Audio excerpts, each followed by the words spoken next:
안녕하세요. 과학으로 보는 세상씨. 오늘도 세상을 움직이는 과학 이야기 가득 준비해서 돌아왔습니다. AI야, AI야. 인류의 미래를 바꿀 차세대 기술은 뭐가 있을까? 그리고 내가 이따가 저녁에 뭐 먹어야 될지 메뉴도 추천을 해주고 화면에 어떻게 하면 더 잘생기게 나올지 그 방법도 좀 알려줘. 기환 씨, AI에게 별걸 다 물어보네요. 근데 기환 씨, 네. 이런 생각 해본 적 있어요? 어떤 우리가 AI에게 막 질문을 하잖아요. 그러면 AI가 답을 줍니다. 그 답을 누가 어디서 만들어내는 걸까요? 그거는 말이죠. 가만히 있어 뭐. 그러고 보니까 왜 그거에 대해서 생각을 한 번도 해본 적이 없을까요? 여러분 혹시 아세요? AI의 답을 만들어내는 곳 바로 AI 데이터 센터입니다. 불과 몇 년 전까지만 해도 이 데이터 센터가 데이터를 저장하는 곳이었다면 지금은 AI가 답을 만들어내는 공간으로 진화하고 있는데요. 네. 요즘은 AI 경쟁의 승부처가 AI 모델이 아니라 이 데이터 센터로 옮겨가고 있다는 말까지 나오고 있대요. 그러니까 그 말씀인 즉슨 이 데이터 센터는 AI가 일하는 생각 공장이다라는 말씀이신 거군요. 약간 그 말씀을 듣다 보니까 말이죠. 이런 느낌이 듭니다. 데이터 센터가 마치 아이돌 그룹의 그 약간 센터 같은 그런 느낌. 그래서 과학기술계의 센터다. 그런 느낌 아닐까요?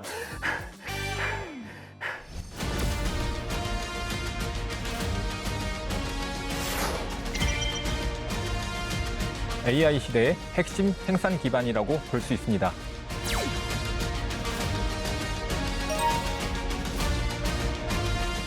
AI 데이터 센터는 AI 연산에 특화된 거대한 AI 컴퓨팅 공장입니다.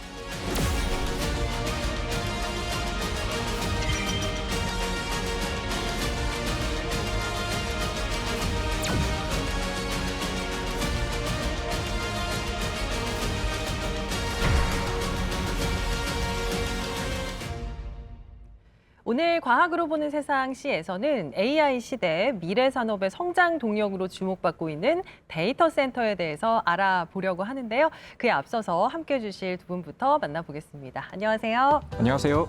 한국에너지기술연구원 에너지 ICT 연구단에서 선임연구원으로 근무 중인 한광우입니다. 예, 소개 한번 부탁드립니다. 저는 한국전자통신연구원 인공지능연구소에서 전문위원으로 근무하고 있는 손석호라고 합니다. 네, 두 분 네, 반갑습니다. 반갑습니다. 자, 최근 세계 AI 경쟁의 중심에 AI 데이터 센터가 떠오르고 있습니다. 네. 미국에서는요, 오픈 AI, 소프트뱅크, 오라클 등이 참여한 스타게이트 프로젝트가 추진되고 있고요. 그렇죠. 빅테크 기업들도 이 AI 인프라에 막대한 투자를 하고 있는데요. 자, 왜 이렇게 지금 세계가 AI 데이터 센터 확보에 집중하고 있는 건지 궁금합니다. 한마디로 말씀드리자면은 AI 수요가 폭발하고 있기 때문인데요. 예전에는 AI를 단순히 쓰면 편하다라는 기술이었는데 이제는 안 쓰면 뒤처진다라는 그런 인식이 팽배해지고 있습니다. 맞아요. 그런데 이 AI 수요는 한 번 늘기 시작하면은 계속적으로 증가한다는 그런 특징이 있습니다. 더 많은 일을 시키게 되고 이렇게 되면 자연스럽게 AI의 연산 수요가 증가하게 됩니다. 이런 계산을 도맡아서 하는 이 곳이 AI 데이터 센터라는 곳인데요. AI 서비스가 더 많아질수록 AI 데이터 센터의 필요성이 더 증가하는 것이지요. 결국 경쟁의 중심이 기존에는 AI 모델을 누가 더 잘 만드느냐에 집중해 돼 있었다면은 현재는 누가 더 많이 안정적으로 이 AI를 돌릴 수 있느냐로 경쟁이 이제 점점 넓어지고 있습니다. 네. 사실 제가 알기로는 이 데이터 센터라는 거는 이전부터 계속 존재했던 걸로 알고 있거든요. 근데 앞에 AI가 붙었단 말이죠. 그러면 기존의 그냥 데이터 센터 그리고 AI가 붙은 AI 데이터 센터 이건 어떤 차이가 있는 거예요, 박사님? 가장 큰 차이는 아무래도 역할이라고 보실 수가 있을 것 네. 같습니다. 기존의 데이터 센터는 그 다양한 서비스를 제공해주기 위한 범용 컴퓨팅 인프라라고 생각을 해주시면 될 것 같아요. 반면에 AI 데이터 센터는요, AI 모델을 개발을 하고 예. 그리고 AI 서비스를 직접 제공하기 위한 AI 학습과 추론에 특화된 데이터 센터라고 보시면 될 것 같습니다.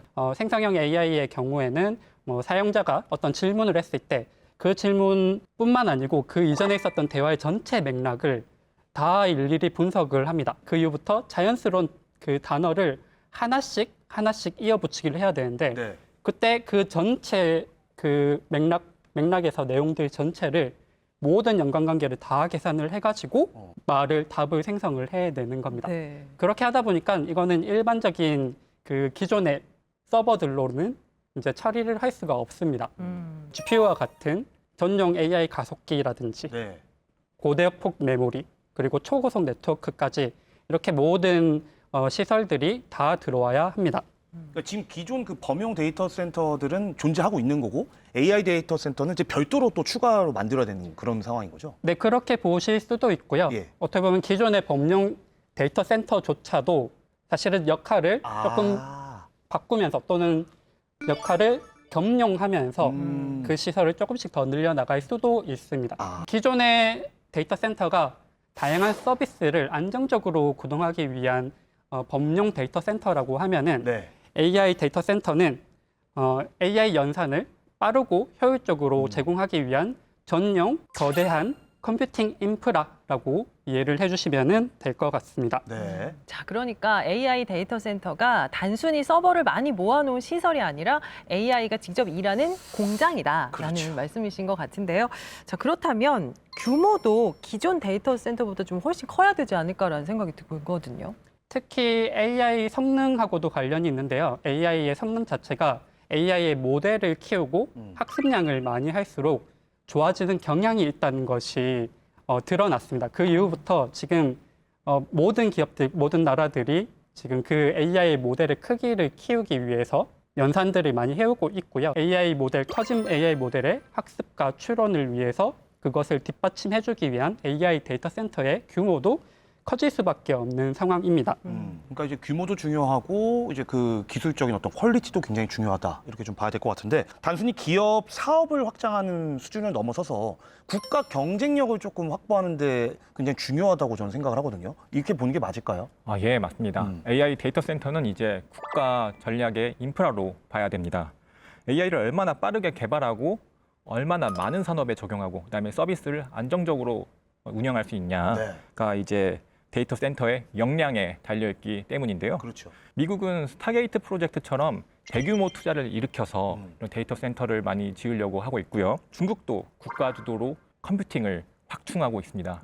그다음에 중동의 여러 국가들도 풍부한 자원과 그다음에 에너지를 바탕으로 이 AI 데이터 센터를 첨단 산업의 거점으로 만들려 하고 있습니다. 네. 그런데 이 AI 데이터 센터는 반도체 하나만으로 되는 것이 아니고 메모리, 냉각장치, 전력망 이런 기술들의 총체이기 때문에 어찌 보면은 국가의 그 기술들을 기술의 이제 경쟁력을 자랑하는 이런 경쟁의 장이 되기도 하고 있습니다.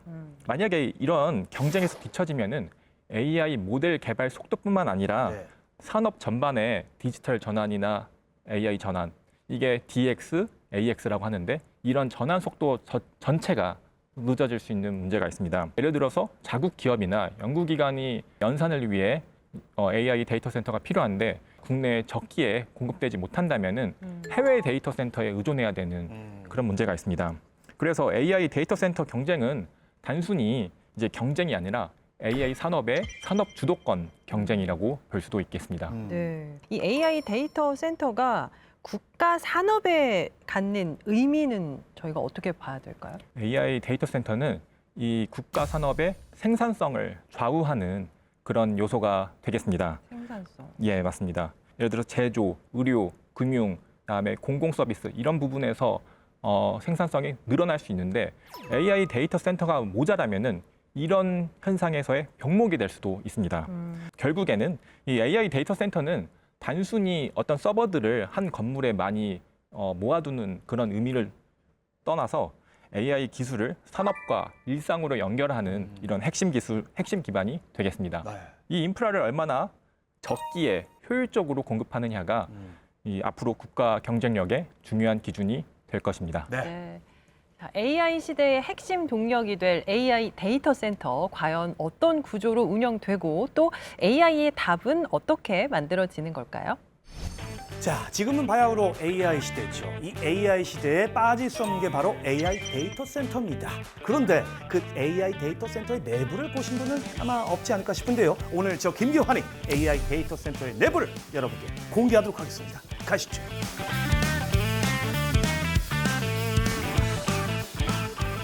아니 대체 이 넓은 공간에 말이죠. 기계는 많은데 사람은 없어요. 사람은 하나도 안 보이거든요. 못 찾겠다. 꾀꼬리 꾀꼬리. 거기 누구 안 계세요? 여기 있어요 사람. 에? 야 오늘 이렇게 서버실에 직접 들어와 볼 거라고는 생각을 못했는데 이 엄청난 데이터 센터를 갖다가 스마트하게 제어하는 기술이 또 있다고 하던데 그건 어디서 볼 수 있나요? 그 부분은 저희가 별도의 환경을 구축해 놓고 있는데요. 그곳으로 좀 이동해 보시겠습니다. 좋습니다. 자, 이사님, 오, 여기는 어떤 공간입니까? 막 그 첨단 막 느낌이 막 물씬 나거든요. 아, 예. 여기는 저희가 구축한 AI 인프라 전체에 대해서 모니터링하고 서비스를 지원하는 그런 곳이라고 보시면 되겠습니다. 쉽게 얘기해서 관제실이다. 예, 맞습니다. 네. 그럼 관제실에서는 어떤 데이터를 좀 볼 수 있나요? 뒤쪽 화면 보니까 뭐 수치들이 많이 나와 있는데.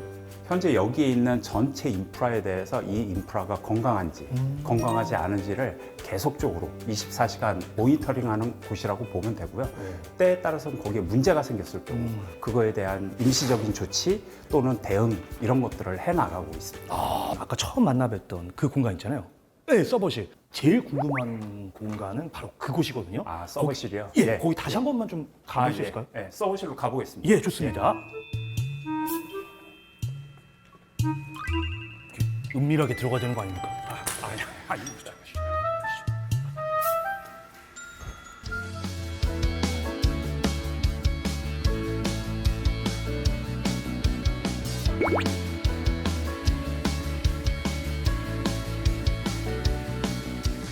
와 여기 뭐가 이렇게 많아요. 그 약간 뭐라 그래야 될까? 그 영화 속에서 보던 그 디지털 미로 같은 곳? 여기 정확히 어떤 공간인가요? 여기는 국가의 AI 서비스를 제공하는 GPU 서버실입니다. 아 서버실이요? 네. 그럼 지금 여기 있는 거 하나하나가 다 서버라는 말씀이신 거예요? 네, 맞습니다. GPU 서버입니다. 솔직히 제 눈에는 그냥 파란색 불, 초록색 불 그냥 껌뻑껌뻑 되고 있는데 실제로는 엄청난 양의 데이터가 지금 빛의 속도로 막 전송이 되는 거죠? 네, 맞습니다. 데이터를 처리하고 있는 중입니다. 오, 그렇군요. 그 일반적인 데이터 센터 그 규모로 봤을 때 보통 GPU가 몇 장 정도 있나요? 일반적인 데이터 센터는 몇십 장에서 많아야 뭐 1000장, 2000장 정도 있는데요. 네. 여기 데이터 센터에는 B200이라는 GPU가 7656장이 있습니다. 7,000장이요? 네, 박수. 와. 양이 어마어마하게 많네요. 네, 맞습니다. 중요한 건 이 열을 얼마나 빨리 냉각시켜주느냐가 또 핵심 아니겠습니까? 여기에서는 어떤 방식으로 냉각을 하시죠? 일반적으로 데이터 센터들은 이제 공기에 의한 냉각, 그래서 공냉식을 보통 갖추고 있는데요. 네. 여기는 보다 GPU에서 많은 발열이 생기기 때문에 그걸 냉각시키기 위해서 순행 방식, 물에 의한 냉각을 진행하고 있습니다. 아, 이게 다 지금 순행식 방법인가요? 네, 이게 바로 순행식 시설이고요. 이 시설을 통해서 차가운 물이 이렇게 렉 안으로 들어가고 다시 데워진 물이 바깥으로 나가는 형태로 이런 식으로 냉각이 진행되고 있습니다. 그럼 공냉식과 순행식은 뭐가 좀 다른 건가요? 아무래도 이제 공냉식은 이제 일반적인 IT 장비를 냉각을 시키는 데는 크게 문제가 없습니다. 그런데 GPU 서버처럼 열이 집중적으로 발생하고 어느 이상 많이 발생하는 거는 공냉으로 냉각이 되지 않습니다. 그래서 그렇게 냉각하는 부분에 대해서는 이제 별도로 순행 설비를 구축하고 그것을 통해서 냉각을 함으로써 안정적인 서비스가 되게 하는 것입니다. 아, 쉽게 얘기해서 냉각 효율을 생각했을 때는 공냉보다 순행식이 더 훌륭하다는 거죠? 네, 맞습니다.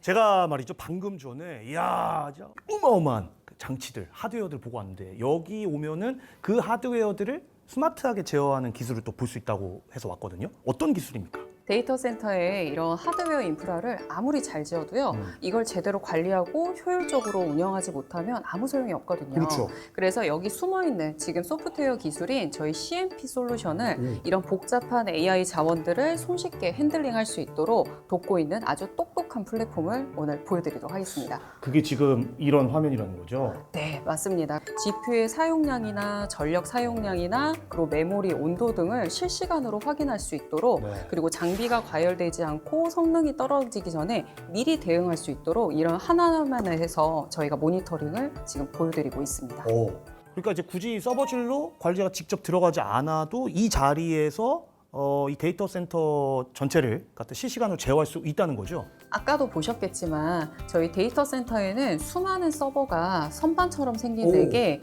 굉장히 많이 설치가 되어 있는데요. 그렇죠. 그래서 이 CMP는 지금 어떤 장비가 어떤 서버가 어디에 있는지까지 한눈에 확인하실 수 있도록 지도처럼 볼 수 있는 렉실장도 기능을 저희가 관리 기능을 제공을 하고 있습니다. 야, 그러니까 조선시대 대동여 지도가 있다면 우리 AI 데이터 센터에는 렉실장도가 있다. 그러면 그 말씀하신 렉실장도 그것만 보면은 그 어떤 서버에 어떤 자원이 있는지를 그냥 한눈에 확인할 수 있는 거예요.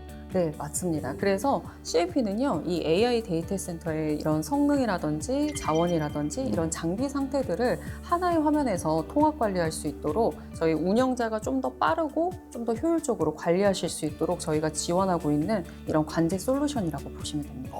좋습니다. 자, 그동안 저희도 방송에서 사실 AI 굉장히 많이 다뤘는데 AI 데이터 센터에 직접 와본 것, 그것도 이 어마어마한 규모의 메가 데이터 센터에 와본 것도 처음입니다. 앞으로 예. 어떤 계획을 갖고 이 AI 데이터 센터를 운영하실지 좀 궁금합니다. AI 자원을 잘 운영하는 것이 결국은 이 자원을 이용하는 이용자들한테 편의를 제공하는 거라고 저희는 보고 있고요. 예. 그래서 이를 위해서 계속적으로 모니터링하면서 안정적인 서비스가 되도록 노력할 예정입니다. 그나저나 제가 또 문과생으로서 이 과학 공부를 또 열심히 하다 보니까 요즘에 게다가 날씨가 너무 덥잖아요. 그래서 뇌가 지금 과부하가 돼 있어요. 혹시 네. 제 머릿속에 그 순행식 그 냉각 장치 어떻게 좀 도입 좀 안 되겠습니까? 예. 그 머리를 식히는 데는 그냥 에어컨 바람을 쏘시는 게 에어컨. 좋을 것 같습니다. 에어컨 18도 파워 냉방 진행시켜. 저희가 이제 보안상 다 보여드리진 못했습니다만은 뭐 화면에서도 느껴지셨죠?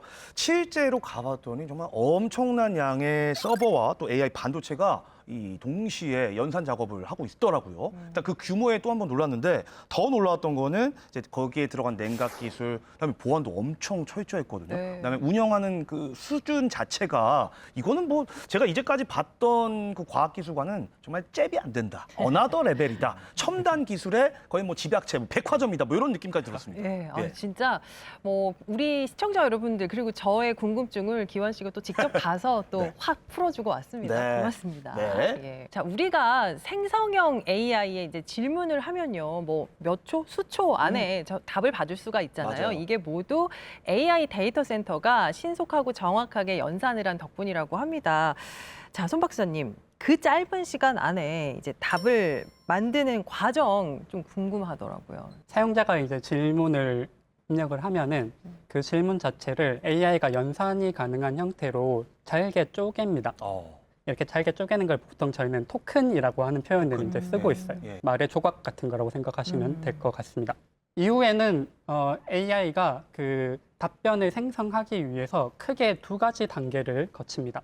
첫 번째는 프리필이라고 하는 단계이고요. 그 다음은 디코드라고 하는 단계예요. 프리필이라고 하는 첫 번째 단계에서는요, 사용자의 질문뿐만 아니라 이전에 대화를 이렇게 놔뒀던 것들이 있을 거잖아요. 네네네. 그 데이터를 다 읽어서 전체 맥락을 다 계산합니다. 우와. 조금씩 문맥을 이해하는 형태로 변환을 이제 해줍니다. 문맥이 이해가 되고 나면은 그 이후에 디코드 단계라고 한 걸로 넘어가게 되어 있습니다. 지금 문맥을 이해하고 있으니까 그 바로 다음에 붙을 토큰을 예측을 해서 생성을 해주는 것을 디코드 단계라고 합니다. 이 디코드 단계는 이제 여러 번 하는 거예요. 요 바로 다음에 이어질 가장 자연스러운 거를 구한 다음에 다시 전체 맥락을 다시 계산을 하고 그 다음에 다시 하나 더 붙이고 다시 하나 더 붙이고 야. 이렇게 되니까 얼마나 연산량이 많아지겠어요. 그렇죠.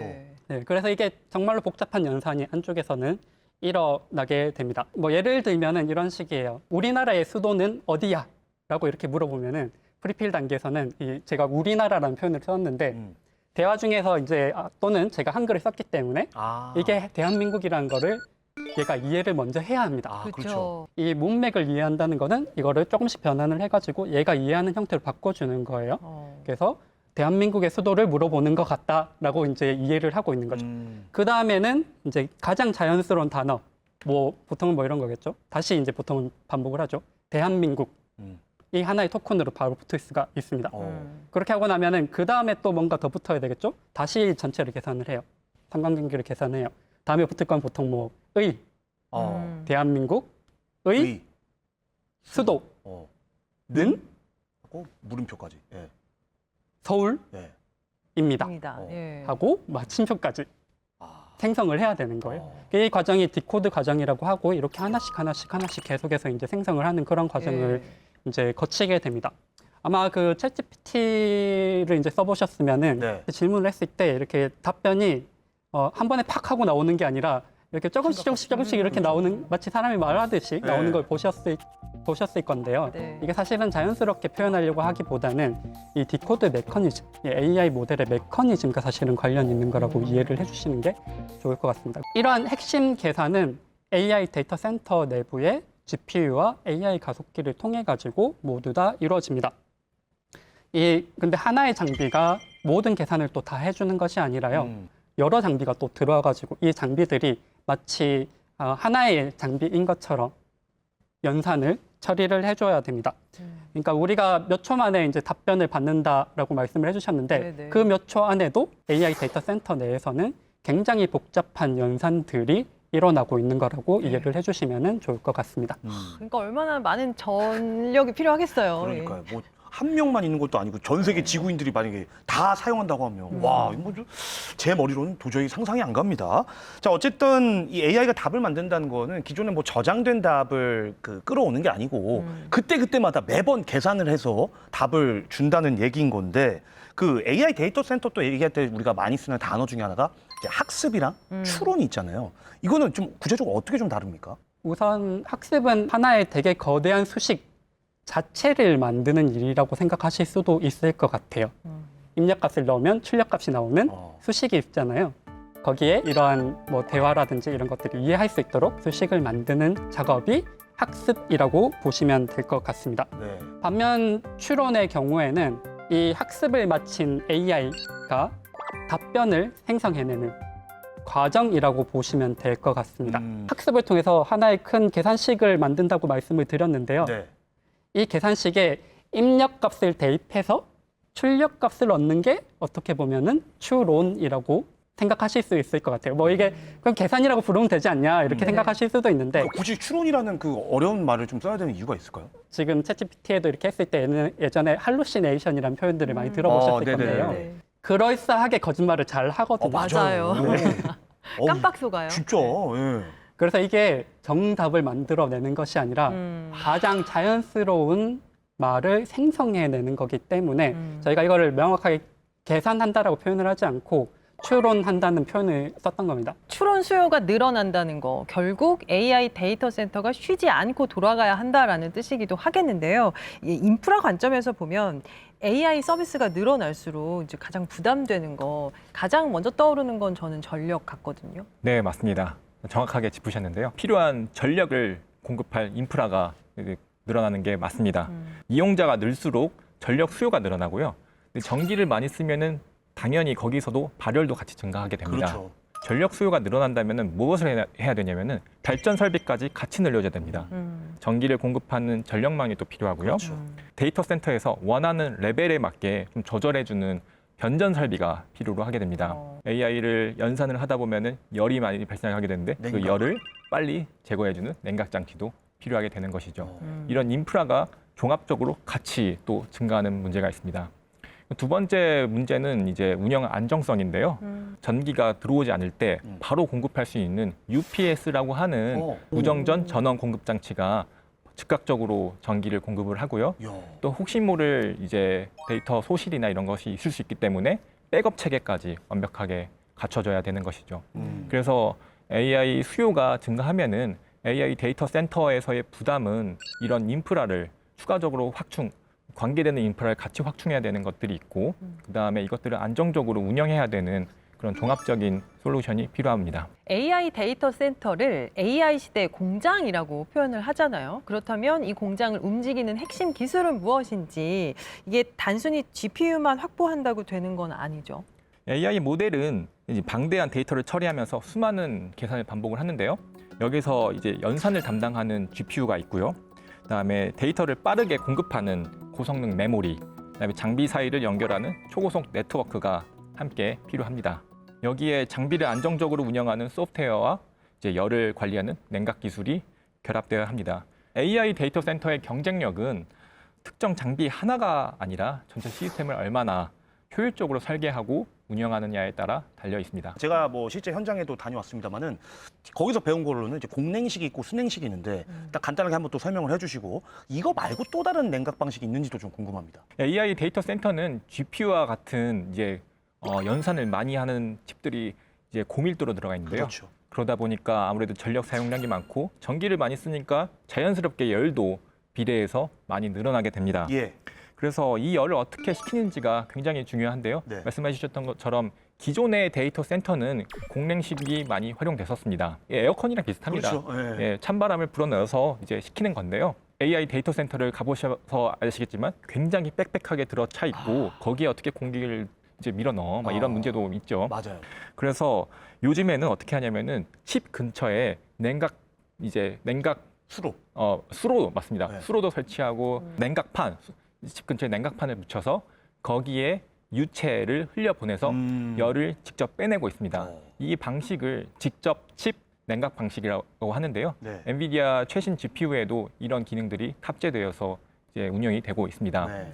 그리고 또 하나 각광을 받는 기술이 뭐냐면은 이 서버 자체를 통째로 이 전기가 통하지 않는 특수한 냉각에 담궈서 오? 이제 냉각을 하는 방식이 있는데요. 이게 액침 냉각이라고 하는 방식이 되겠습니다. 네네. 최근 세계 여러 나라에서 보다 효율적인 방법으로 AI 데이터 센터를 구축하기 위해서 많은 연구와 시험을 추진하고 있는데요. 그중에 가장 주목받는 것이 AI 데이터 센터를 우주에 구축하는 거라고 합니다.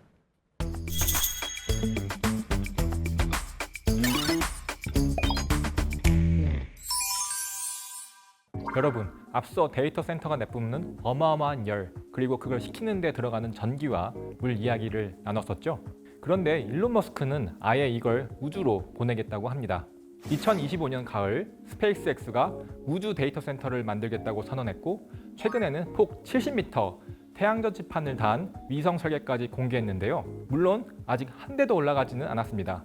여기서 퀴즈 하나 드리겠습니다. 뚜껑을 꼭 닫은 뜨거운 커피를 우주에 두면 지구에서보다 빨리 식을까요? 천천히 식을까요?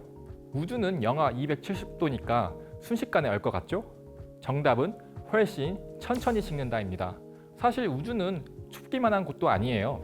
햇빛을 받는 쪽은 영상 121도까지 끌어오르고 그늘에 들어가면 영하 157도까지 떨어지거든요. 그런데 진짜 중요한 건 온도가 아니라 열을 데려가 줄 무언가가 있느냐는 겁니다. 그럼 커피는 왜 안 식을까요? 열이 이동하는 길은 딱 세 가지입니다.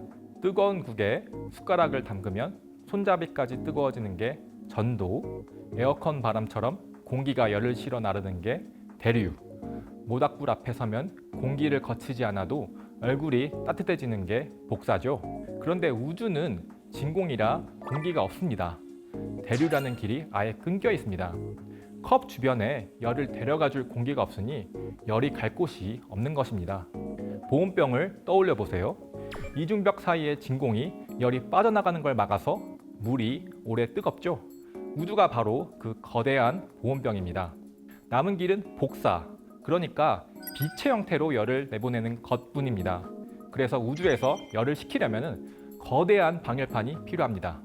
7명쯤 사는 국제 우주 정거장도 길이 23m짜리 방열판을 6장이나 펼치고 있고요. AI 칩 한 장을 식히는데 방열판 약 1.4제곱미터, 1메가와트급 데이터 센터라면 아이스 하키장만한 1600제곱미터가 필요하다는 추산도 있습니다. 냉각이 공짜는커녕 가장 큰 숙제인 셈이죠. 그럼 왜 가려는 걸까요? 장점이 뚜렷하거든요. 우주에는 밤도 구름도 없어서 같은 태양전지판으로 지상보다 5배, 구글 계산으로는 최대 8배까지 전기를 만들 수 있습니다. 냉각수도, 땅도, 전력망을 기다릴 일도, 주민 갈등도 없다는 게 사업자들의 계산이고요. 물론 발사비가 비싸고 고장나도 고치러 갈 수 없고 방사선과 우주 쓰레기 위험까지 지금은 지상보다 몇 배 비싸다는 추산이 많습니다. 그런데도 실험은 시작됐습니다. 작년 11월 한 스타트업이 최신 AI 칩을 실은 위성을 띄웠고 12월에는 우주에서 사상 처음으로 AI를 학습시키는데 성공했습니다. 구글도 자체 AI 칩을 실은 시험 위성을 준비하고 있고요. 머스크의 계산은 간단합니다. 재사용 로켓으로 발사비가 뚝 떨어지면 꺼지지 않는 태양광이 나머지 비용을 전부 이긴다는 거죠. 에너지를 연구하는 사람으로서 이렇게 정리하고 싶습니다. 우주 데이터 센터의 승부처는 결국 컴퓨터가 아니라 에너지와 열입니다. 햇빛을 얼마나 싸게 얻고 열을 얼마나 잘 버리느냐, 이 도전이 성공하든 아니든 여기서 나온 기술은 지구의 에너지 문제를 푸는 대로 다시 돌아올 겁니다. 그 출발선을 지금 우리가 보고 있는 거고요. 좀 의외라는 생각이 많이 들었습니다. 저희가 뭐 우주 관련해서도 많이 다뤘습니다만은 네. AI 데이터 센터를 우주에다가 지을 생각을 한다. 그쵸. 어쨌든 지금 현재 우리가 봉착하고 있는 이 난제를 해결하기 위한 시도로 보이는데 이거 왠지 될 것 같긴 해요. 예, 네. 주목해봐야 될 것 같습니다. 그렇습니다. 기대해 보겠습니다. 네. 자, AI 데이터 센터 다양한 필요 조건들이 있잖아요. 그렇다 보니까 어떤 입지 조건도 좀 까다롭지 않을까라는 생각이 들거든요. 네, 맞습니다. 가장 먼저 보는 것이 바로 전기인데요. 초대형 AI 데이터 센터는 중소도시가 소비하는 전력량과 맞먹는 수준의 전기를 소비하고 있습니다. 그래서 대규모 전력을 언제부터 얼마나 안정적으로 공급받을 수 있는가를 굉장히 중요하게 생각하는데요. 네. 그런데 요즘에는 여기서 한 발짝 더 나갑니다. 단순히 전기가 많은 곳이 아니라 깨끗한 전기를 공급받을 수 있냐가 이런 것들을 찾거든요. 아, 전기가 뭐 더러운 전기도 있고.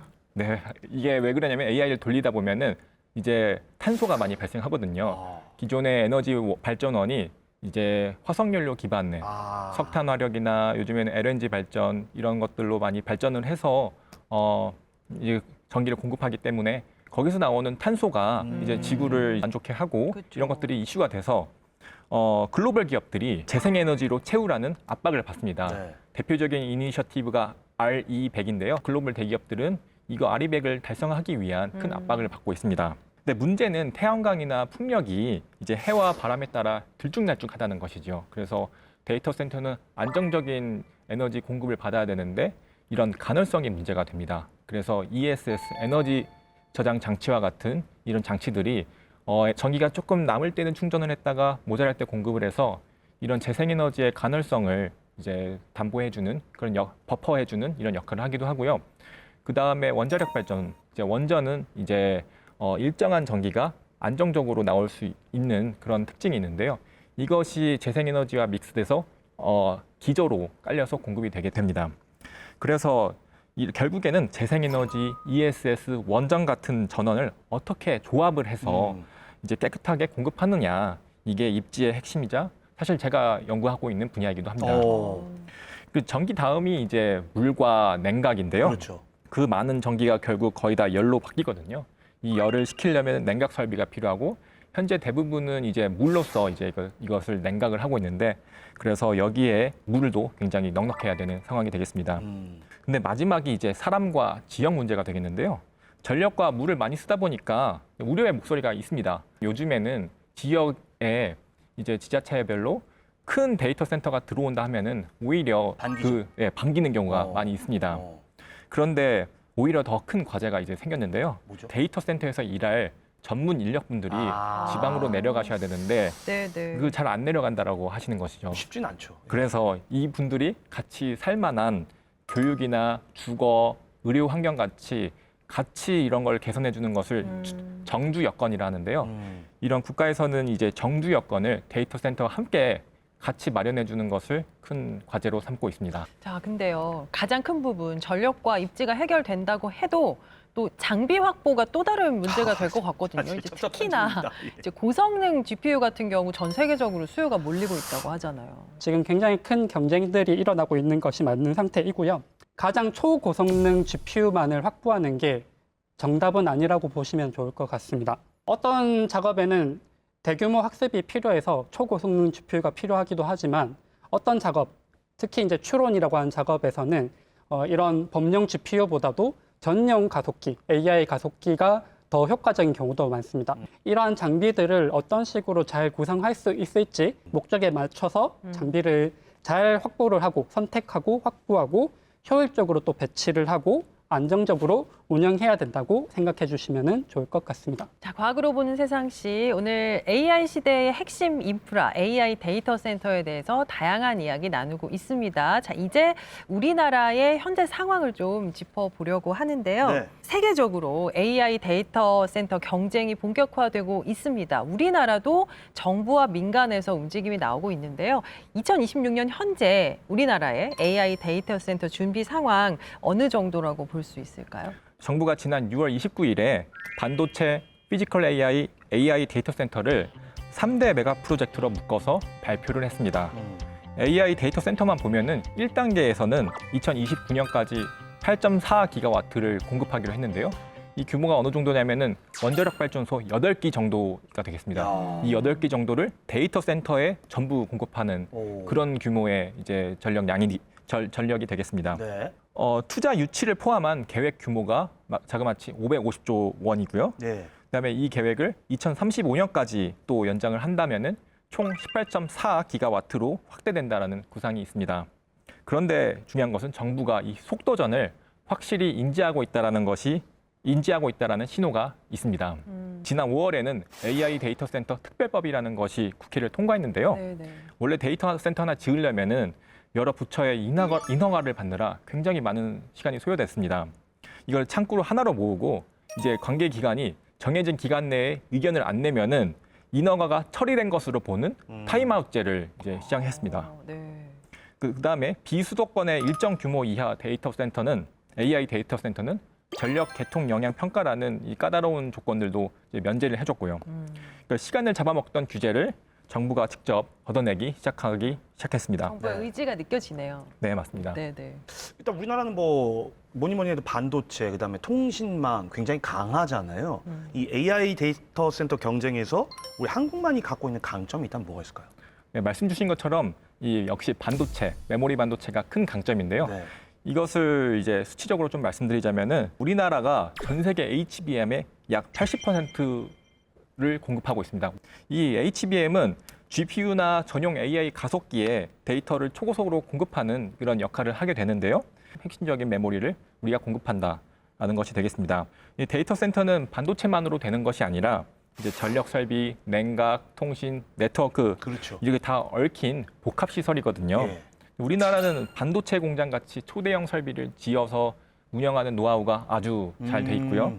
이제 반도체와 제조에서의 있던 역량을 AI 반도체로 이제 이식하는데 큰 강점이 있습니다. 아, 네. 좋습니다. 자, 데이터 센터를 짓는 것만큼 중요한 게 또 그 안에 연산 자원을 누가 어떻게 쓰느냐 이 문제일 텐데요. 국내 AI 생태계 측면에서 어떤 준비가 필요하다고 보세요? 가장 중요한 것은 아무래도 연산 자원에 대한 접근성인 것 같습니다. 대규모 AI 모델 자체를 개발을 하려고 하거나 뭐 AI 서비스를 개발을 하려고 하면은 GPU라든지 NPU, TPU 같은 AI 전용 가속기 칩이 필요합니다. 그런데 이거를 이제 스타트업이라든지 또는 대학 연구소, 출연 연구소 이런 연구소들이 이걸 직접 다 구매해가지고 운영하기라는 너무 어려운 일입니다.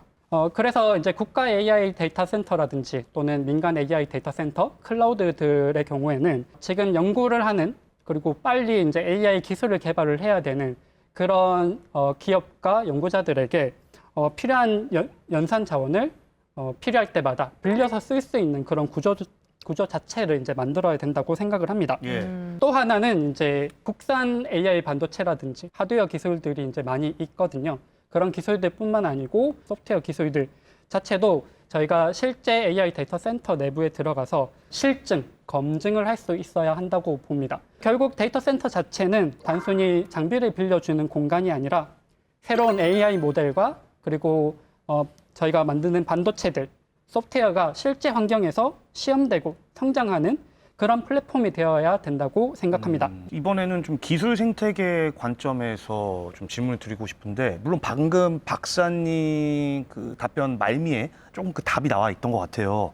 AI 데이터 센터를 지었다 치고 이거를 근데 이제 제대로 활용을 못하면 이것만큼 낭패인 게 없잖아요. 우리가 좀 조심해야 될 요인이 있다면 뭐가 있을까요?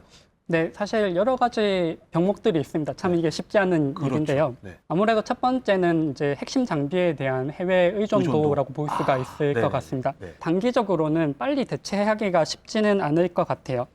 그렇다고 하더라도 그냥 단순히 계속해서 의존을 하면은 안 됩니다. 그렇게 계속해서 의존을 하게 되면은 결국에는 그 장비의 가격이 그냥 이제 공급 측에서 이제 올려버린다고 했을 때 그럼 저희가 문제가 될 거고요. 서비스의 안정성까지도 다 그런 측면들이 다 위협이 될 수가 있습니다. 해외 기술하고도 결국엔 협력을 하면서도 저희 자체 기술들, AI 반도체라든지 AI 가속기들 이런 전용 가속기들을 이제 함께 이제 키워 나가야 될 필요가 있습니다. 두 번째는 아무래도 그 운영 소프트웨어에 대한 의존성입니다. 데이터 센터를 잘 짓는 것과 데이터 센터를 잘 운영하는 것은 사실은 완전히 다른 네. 얘기입니다.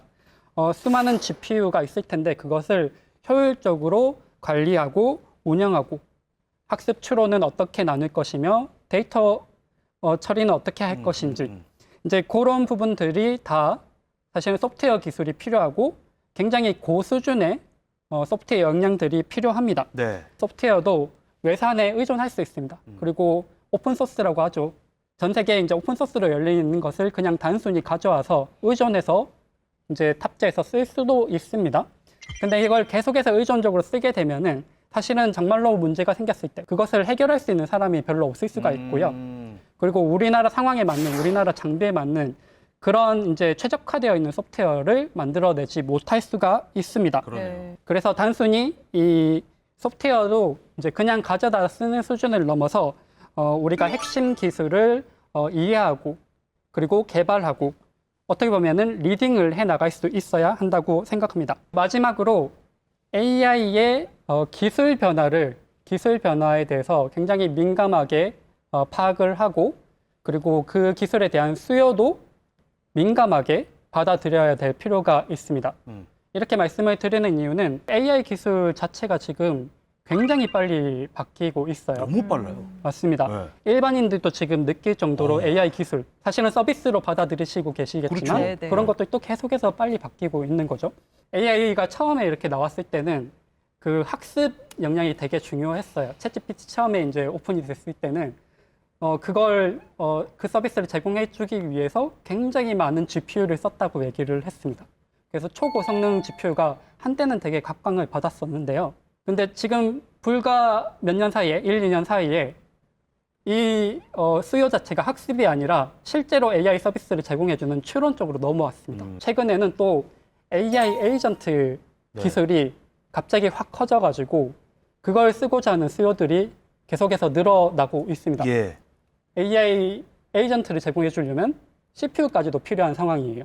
이렇게 기술의 흐름을 미리 대비하지 못하고 초고성능 GPU만 가득 넣은 네. AI 데이터 센터를 미리 만들어 놨다라고 하면은 수요들을 못 따라가는 거죠. 받쳐주지를 못하는 거예요. AI 기술 변화에도 굉장히 민감해야 되고요. AI 데이터 센터를 지을 때 그리고 그 AI에 대한 기술 수요도 얼마나 있을지도 계속해서 파악을 하고 그 AI 데이터 센터를 유연하게 확장해 나갈 수 있는 그런 방법들을 모색하고 전략적으로 설계할 필요가 있습니다. 네. 네. AI가 똑똑해질수록 그 뒤를 바치는 데이터 센터의 역할도 커지고 있습니다. 네. 반도체와 제조 강국인 우리나라가 이 핵심 인프라를 어떻게 키워가면서 세계 속에서 어떤 경쟁력을 보여줄지 계속 주목해야겠습니다.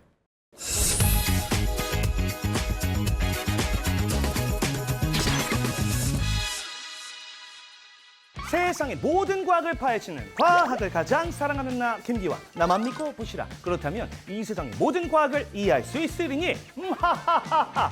김기환의 과학 이수다. 24시간 잠들지 않는 거대한 컴퓨터의 심장. 이 데이터 센터 하면 어떤 이미지가 떠오르시나요? 수많은 첨단 장비 사이로 이 연구원들이 분주하게 움직이는 모습이 그려지실 텐데요. 하지만 실제 데이터 센터에는 의외로 없는 것들이 참 많답니다. 가장 먼저 눈에 띄는 반전은 바로 창문. 이 거대한 건물 안 서버실에는 대부분 창문이 없습니다. 그 이유는 바로 열 때문인데요. 수만 대의 서버가 24시간 엄청난 연산을 처리하는 서버실은요, 쉬지 않고 막대한 열을 만들어냅니다. 여기에 만약 창문을 통해 이 외부의 뜨거운 공기나 직사광선이 그대로 들어온다면 냉각 효율이 떨어져서 시스템 전체에 영향을 줄 수 있죠. 게다가 내부 설비를 외부에 노출하지 않기 위한 보안상의 이유도 있습니다. 그뿐만이 아닙니다. 이 넓은 공간에는 사람도 거의 상주하지 않습니다. 문제가 생겼을 때 유지 보수 인력만 이 필요에 따라 출입할 뿐 대부분의 시스템을 자동화와 원격 제어로 관리하기 때문인데요. 이곳의 진짜 주인은 사람이 아니라 빼곡하게 들어선 서버들인 셈이죠. 냉각 시스템도 우리가 아는 것과는 전혀 다릅니다. 사시사철 낮은 온도를 유지해야 하지만 우리가 흔히 사용하는 일반 에어컨은 찾아볼 수 없습니다. 일반 에어컨으로는 이 서버가 뿜어내는 막대한 열을 감당할 수 없기 때문인데요. 대신 거대한 냉각탑과 칠러, 심지어 특수 액체의 서버를 담그는 액침 냉각 같은 산업용 냉각 시스템이 그 자리를 채우고 있습니다. 화재가 발생했을 때 천장에서 물을 뿌리는 일반 스프링클러도 서버실에서는 사용하지 않는 경우가 많습니다. 물을 뿌렸다가는 이 서버가 손상돼서 더 큰 피해가 발생할 수 있기 때문인데요. 그래서 물 대신 산소를 차단해서 불을 끄는 청정 불활성 가스 소화 설비를 사용합니다. 자, 결국 데이터 센터는 우리가 일하는 일반적인 공간이 아니라 오직 데이터와 수만 대의 서버가 24시간 가장 안전하게 작동할 수 있도록 설계된 기계들의 요새였던 겁니다. 지금까지 과학을 가장 사랑하는 남자 김기환의 과학 이수다였습니다.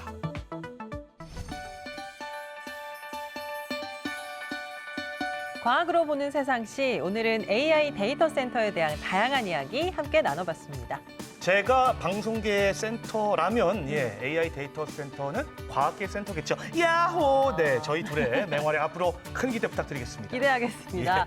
두 분 어떠셨어요, 오늘? 지금 전 국민이 관심이 뜨거운 AI 데이터 센터에 대해서 이제 말씀을 나눌 수 있어서 정말 좋았고요. 네. 그다음에 오늘 보시는 시청자분들도 조금이나마 도움이 됐으면 좋겠습니다. 네. 우리 어떠셨어요, 손 박사님? AI 데이터 센터라는 게 어려운 주제라고 생각을 하거든요. 그런 주제에 대해서 조금 쉽게 설명을 한다고 설명을 드렸는데 이게 잘 와닿았으면 좋겠다는 생각이 들고요.